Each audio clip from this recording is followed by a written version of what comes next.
to the natural caregivers out there who are asking, how do I deal with others' anxiety when I am having a hard time myself? Great question. And if you are a natural caregiver, even if you're not, it is really hard to be met with someone else's suffering and to not feel an impulse to help them. It is so human to have that draw, to have that magnetism. And let's talk through a few things you can do to make sure that you're taking care of yourself as well. So you've heard me say it before, and you're going to hear me say it again. Boundaries is a magic word. And in addition to boundaries, you're going to also put some thought and intention into what are your non-negotiables? What do you absolutely need to be met in order to even have the capacity to show up to help other people?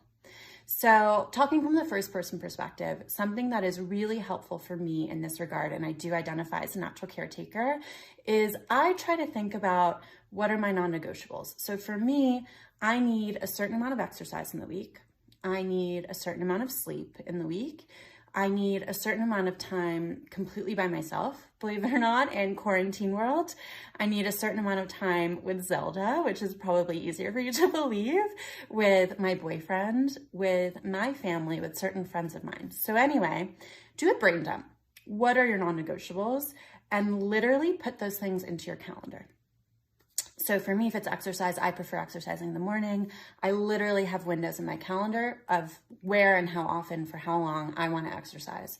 If it's time by myself, I literally have windows in my calendar where I'm going to watch the shows that make me feel all my feelings, that give me space to myself to restore, where I'm not scanning and taking care of everyone else.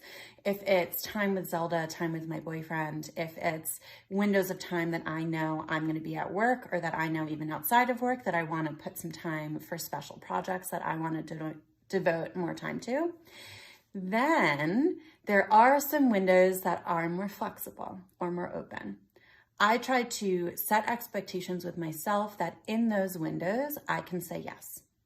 Outside of those windows, or in the windows that I have allocated specifically for me, I have to say no to everything else, or see if the request can fit into one of the open windows. Now, one of my non-negotiables for me is therapy and coaching. It's a very privileged thing to say, but I'm very grateful for both.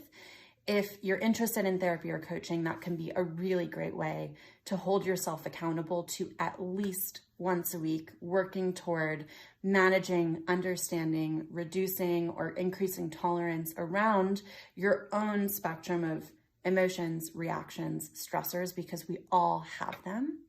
And it can also help you learn how to communicate what your wants and needs are to others, and or how to practice more curiosity around their needs. So if someone else is struggling now in those open windows, it's important to keep in mind what is within your control and frankly within your responsibility to be able to support with or not. What things can you decide in advance to spare yourself some stress? What are the various tools you can pull from to offer support?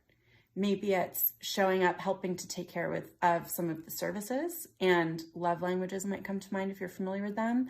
So if it's services, if they're in your vicinity, maybe it's helping clean, maybe it's helping to prepare some of the food or some of the meals.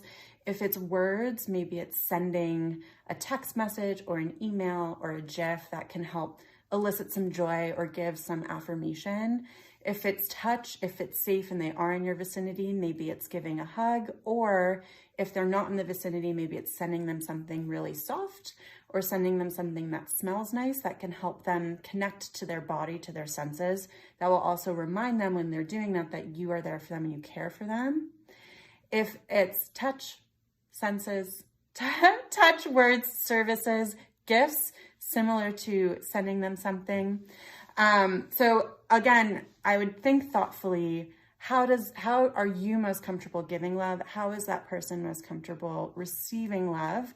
Where can you meet in the middle? And how can you make sure throughout that your baseline of needs are met and you have windows where you are comfortable and able and have capacity to say yes, and you have windows where you can practice saying no, because it's really hard. So I hope this was helpful for you today.